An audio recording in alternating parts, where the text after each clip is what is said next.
What's up guys, welcome back to the channel, and today's video is a movie review of Hitman's Wife's Bodyguard, which I did actually see earlier this evening with a very good friend of mine that I haven't seen in a while. It was good little catch up, go and see a really good movie. So yeah, I have not got any sort of structure at all, if I'm being completely honest, for this video. So it's just gonna sort of be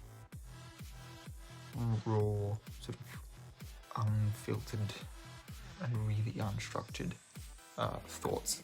If I am saying something and then suddenly change to something completely different, just roll with it, okay? Welcome to my headspace.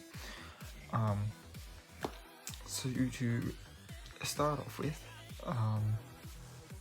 we've got to recognise that this is a sequel, and therefore going into it with fond memories of the original, with that grain of salt of sequelitis sort of lurking there just in case. For this particular film, I don't think it suffered from that, personally. There might be someone else out there that will die by their opinion that the original is better and this suffered terribly from sequelitis, and that's completely fine. But I actually thoroughly enjoyed this film. So yeah, I didn't think it I don't think it was too bad, considering that it's a sequel and has something to live up to. It was hilarious. Actually, quickly double check while this particular thing is fresh in my mind. Wanting to know whether or not Ryan Reynolds actually was a producer on it, because there's a couple of bits in there that made me think he was. Cast and crew, 12 producers. He was not. Okay.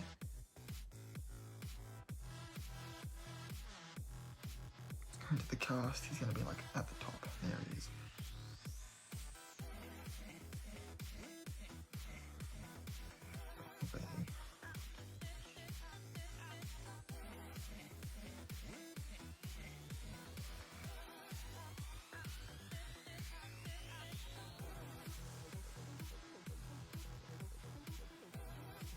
Okay, he wasn't. Alright. But no, there are a couple of bits in it that suggested that he might have been.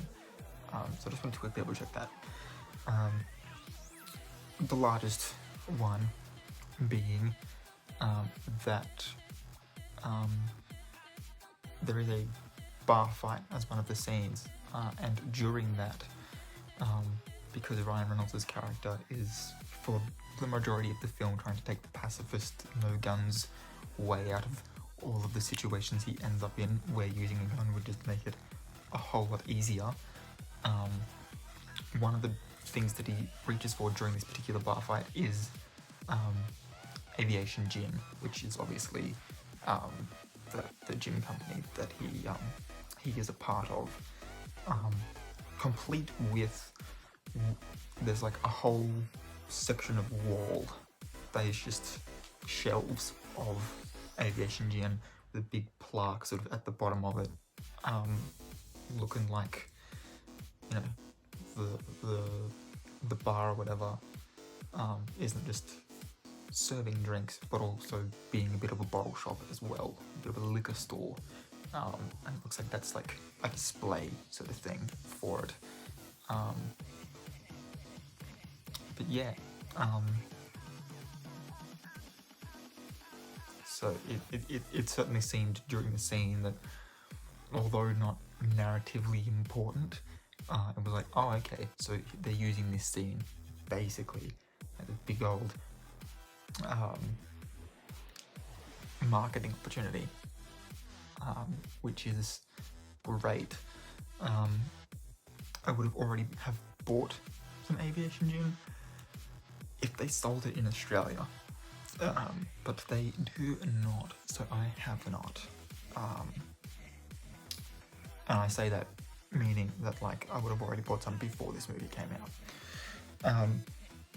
But yeah, so obviously the returning cast is sort of the main three, of Ryan Reynolds, Salma Hayek, and Samuel L. Jackson.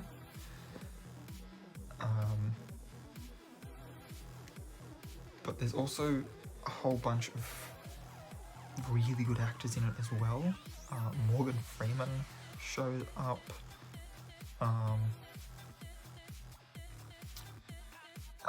Antonio Banderas. Thank you. Sorry, just pulling up the cast list because I cannot remember. Frank Grillo is in it, which is great. He plays an Interpol agent. Morgan Freeman's in it. Richard E. Grant is in it. He has himself a scene. Tom Hopper, the guy who played Luther in Umbrella Academy, is in it. He plays another bodyguard that's been hired by the bad guy of the film.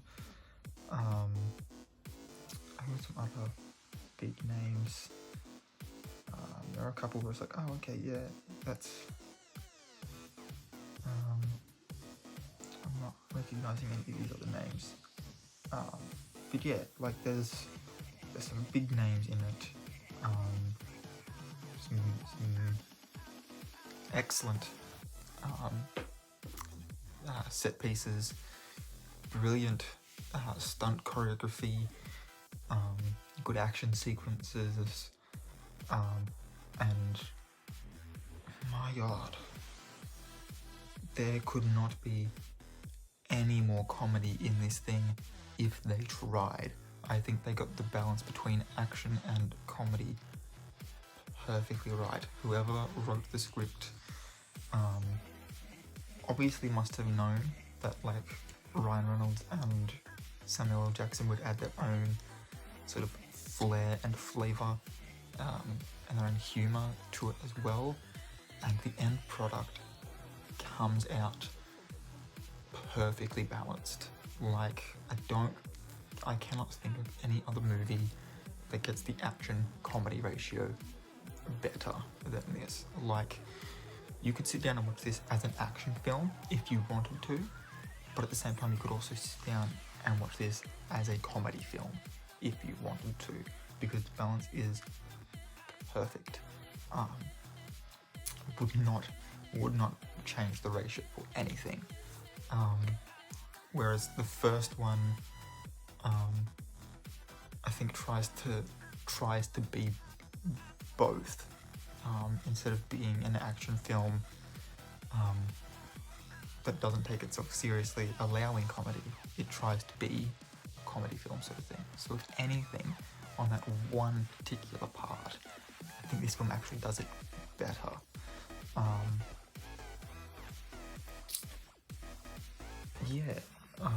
There's the different modes of transportation they use in the oh so very many different chase sequences. There's one where they're on a Vespa, there's boat chase sequences, there's one where they're in a car being chased by a helicopter. There's lots. There's lots. And then the fights themselves. Yeah, I mean, it's the sort of big fight scene at the end, as we know that this kind of movie always has a big set piece at the end where everyone's fighting everybody.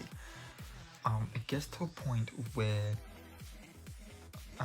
in the case of Darius Kincaid and sort of the main villain played by Antonio Banderas, it gets to a point where the room that they're in, I actually found myself wondering, is there anything in this room that hasn't been broken yet? And then of course they'd get thrown into something else and it would break. So just the utter destruction in the fight scenes is incredible.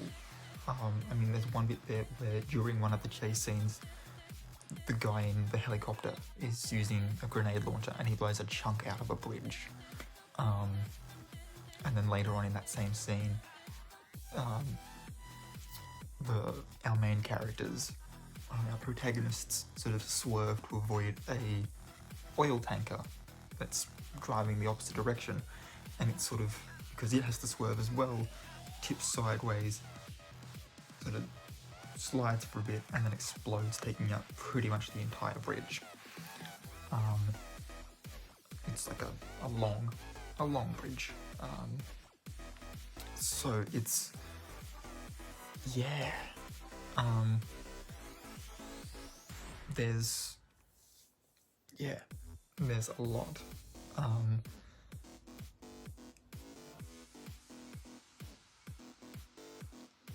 really don't know what else to say. All the other things I'm thinking of that I would normally comment on are sort of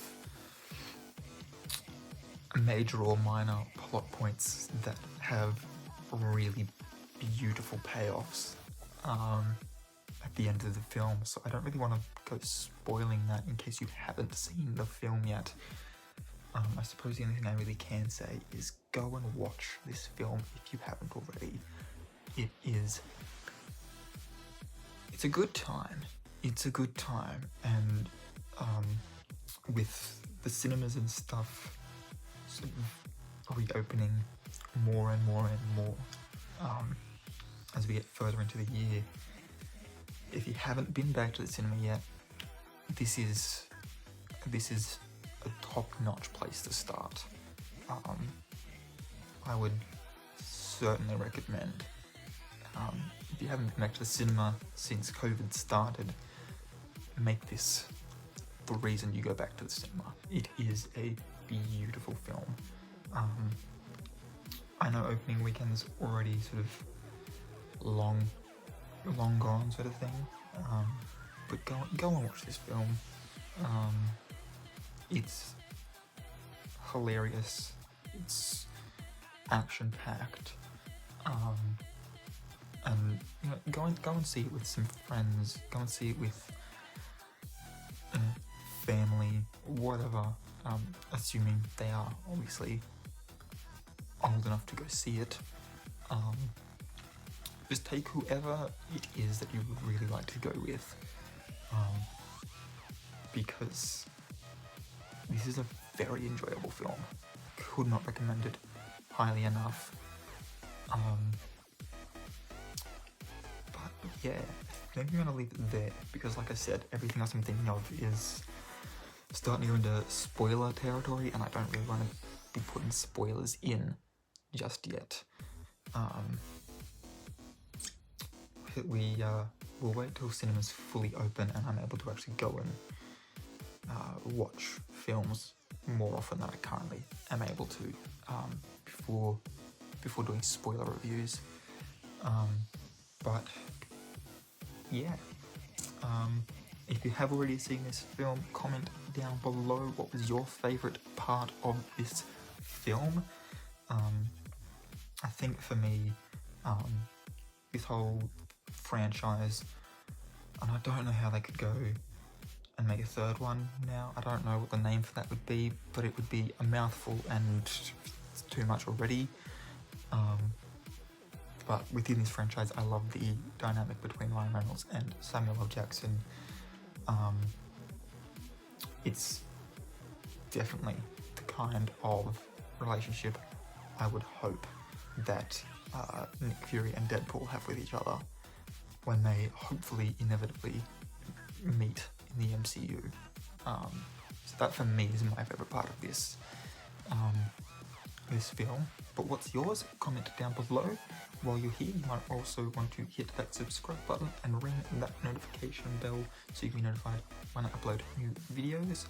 If you liked this one, give it a big old thumbs up, and until next time guys, keep your head screwed on.